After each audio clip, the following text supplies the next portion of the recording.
살기로 했네. 주님 뜻대로 살기로 했네. 주님 뜻대로. 이 일 후에 내가 보니 하늘에 열린 문이 있는데 내가 들은 바 처음에 내게 말하던 나팔 소리 같은 그 음성이 이르되 이리로 올라오라. 이후에 마땅히 일어날 일들을 내가 네게 보이리라. 내가 곧 성령에 감동되었더니 보라, 하늘에 보좌를 베풀었고 그 보좌 위에 앉으신 이가 있는데 앉으신 이의 모양이 벽옥과 홍보석 같고 또 무지개가 있어 보좌에 둘렸는데 그 모양이 녹보석 같더라. 또 보좌에 둘려 24 보좌들이 있고 그 보좌들 위에 24 장로들이 흰 옷을 입고 머리에 금관을 쓰고 앉았더라.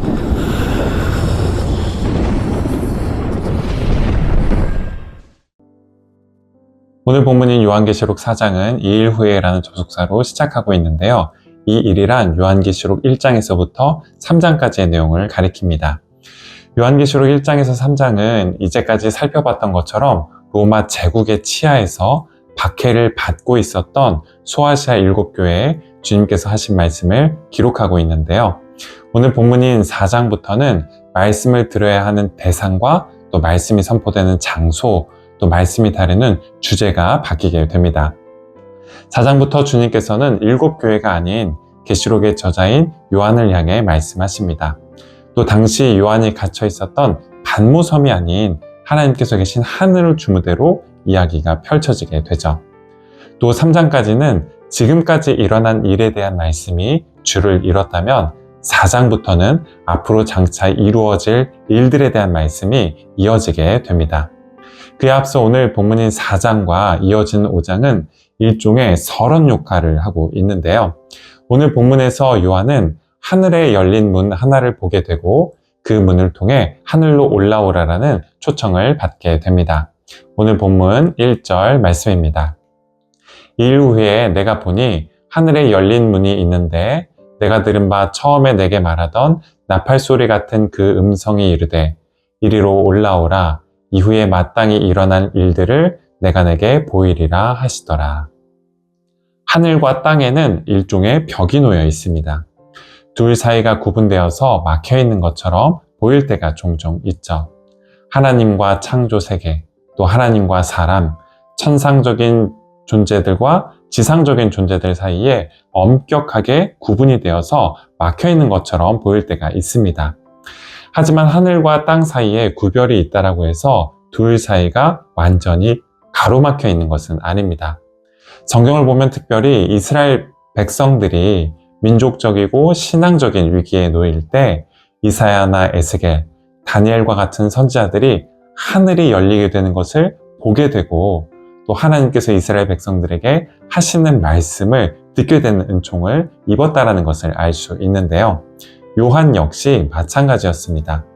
로마 제국 치하에서 교회가 박해를 받고 그 역시 계시록 1장 9절에서 밝히고 있듯이 예수의 환난과 나라와 참음에 동참하고 하나님의 말씀과 예수를 증언하였으므로 말미암아 반모라는 섬에 갇혀 있을 때 요한은 하늘문이 열리는 장면을 목격하게 됩니다.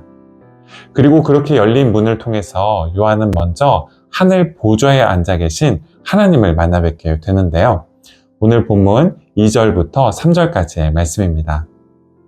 내가 곧 성령에 감동되었더니 보라, 하늘에 보좌를 베풀었고 그 보좌 위에 앉으신 이가 있는데 앉으신 이의 모양이 벽옥과 홍보석 같고 또 무지개가 있어 보좌에 둘렀는데 그 모양이 녹보석 같더라. 요한이 본 하나님은 하늘에 있는 보좌에 앉아 계신 분이셨습니다. 보좌에 앉아서 모든 것을 다스리시는 분이셨죠. 뿐만 아니라 하나님은 영광과 존귀함 가운데 계시는 분이시기도 하셨습니다. 특별히 요한은 하나님의 모양을 벽옥과 홍보석에 비유하고 또 하나님께서 앉아 계신 보좌를 둘러싼 이 무지개를 녹보석에 비유하고 있는데요. 구약시대 제사장이 차고 있었던 그 흉배에 붙였던 이스라엘의 12지파를 상징하는 12개의 이 보석에 속하는 이 보석들은 요한계시록 21장에서 하늘에서 이 땅에 내려오는 새 예루살렘의 기초가 되기도 합니다. 계시록 21장 19절부터 20절까지의 말씀입니다. 그 성의 성곽의 기초성은 각색 보석으로 꾸몄는데 첫째 기초석은 벽옥이요, 둘째는 남보석이요, 셋째는 옥수요, 넷째는 녹보석이요, 다섯째는 홍마노요, 여섯째는 홍보석이요, 일곱째는 황옥이요, 여덟째는 노곡이요, 아홉째는 담황옥이요, 열째는 비취옥이요, 열한째는 청옥이요, 열두째는 자수정이라. 아멘. 예루살렘 성은 역사적으로 바벨론과 페르시아 그리고 로마에 의해서 파괴되고 짓밟혔습니다. 그런데 무너지고 파괴된 그곳에 하나님께서는 새 예루살렘이 임하게 될 것을 약속해 주십니다.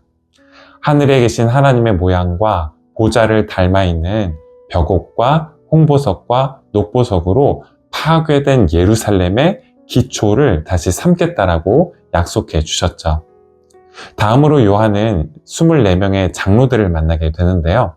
오늘 본문 4절 말씀입니다. 또 보좌에 둘러 24보좌들이 있고 그 보좌들 위에 24장로들이 흰옷을 입고 머리에 금관을 쓰고 앉았더라. 오늘 본문에 언급되는 24장로가 구체적으로 누구를 말하는지 학자들 사이에 여러 견해가 있어서 사실 확정하기는 어려운데요. 어떤 학자들은 24장로를 대제사장 아론의 반차를 따르는 24반열의 제사장이나 찬양대로 보기도 하고, 또 어떤 학자들은 24장로가 천사적인 왕들로 하나님과 함께 온 땅을 다스리는 존재들이라고 보기도 합니다. 하지만 대체적으로 24장로는 구약의 12지파와 신약의 12사도를 합친 숫자로 신구약 시대를 다 아우르는 하나님의 백성의 대표자들로 보는 견해가 우세하긴 한데요. 누가 되었든지 간에 계시록 4장은 이들이 어떤 모습을 하고 있고 또 무엇을 하고 있는지를 세 가지로 전해주고 있습니다. 먼저 이들은 흰 옷을 입고 있었습니다. 흰색은 거룩함과 정결함을 상징하는데 이들이 하나님의 보좌 옆에서 하나님 곁에 머무를 수 있을 만큼의 거룩함을 지니고 있었다는 것을 말해줍니다. 또 이들은 머리에 금으로 만든 왕관을 쓰고 있었는데요. 하나님께서 이 세상을 다스리시듯 이들 역시 하나님과 함께 이 땅을 다스리는 역할을 하고 있다는 것을 말해주고 있죠. 또 이들은 내일 본문에서 보다 자세히 살펴볼 기회가 있겠지만 하나님을 경배하고 또 예배하는 역할을 맡기도 했는데요. 계시록 4장 11절 말씀입니다. 우리 주 하나님이여, 영광과 존귀와 권능을 받으시는 것이 합당하오니 주께서 만물을 지으신지라. 만물이 주의 뜻대로 있었고 또 지으심을 받았나이다 하더라. 하나님은 온 땅을 지으신 분이십니다. 또 그분의 뜻에 따라 온 땅을 또한 다스리시는 분이시죠. 온 땅의 왕으로 하늘 보좌에 앉아 계신 하나님께서는 또한 파괴된 옛 예루살렘을 대체할 새 예루살렘, 또 로마를 대신할 하나님의 나라와 영광과 통치, 그리고 다스리심을 약속해 주시는 분이십니다.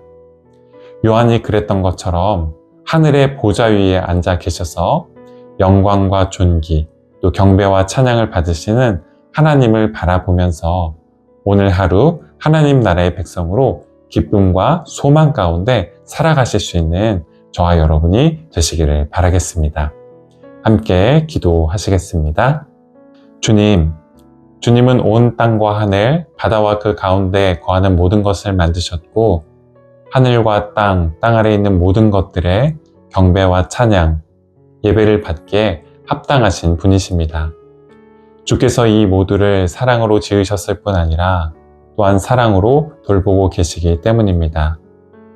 저희 삶에 어떤 어려움이 있고 곤고함이 있더라도 온 세상을 다스리는 왕이 되시고 우리를 지키시는 하나님께 소망을 두게 하시고 메마르고 황폐한 이 땅 위에 영광스러운 하나님 나라를 임하게 하실 주님의 은혜와 손길을 바라게 하옵소서. 예수 그리스도의 이름으로 기도드립니다. 아멘.